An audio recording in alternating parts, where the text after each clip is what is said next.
শীতের দেশ আর্মেনিয়ার সকালগুলো শুরু হতো যেভাবে,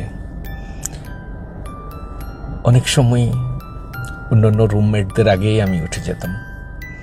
উঠে সর্বপ্রথম আমি বাইরের প্রকৃতিটা দেখতাম।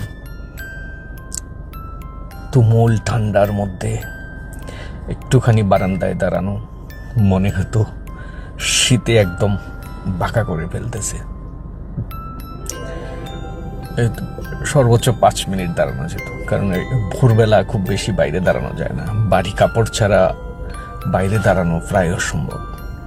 স্পেশালি আর্লি মর্নিং বৃষ্টি হয়েছে, তো শীতের মাত্রা আরও বাড়ছে। এটা হোটেলের ব্যালকনি থেকে বাইরের অংশ।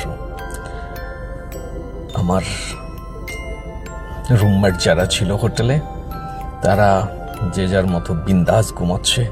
এক নজর তাদের দেখি তারা কিভাবে ঘুমাচ্ছে। সিঙ্গেল বেড পাশাপাশি ঘুমাচ্ছে তারা দুজন, এখনো ঘুমে বিভোর। ক্লান্ত ছিল সারাদিন জার্নি করে। এটা আমার বেড, এই পাশেই হলো বারান্দা আর জানালা।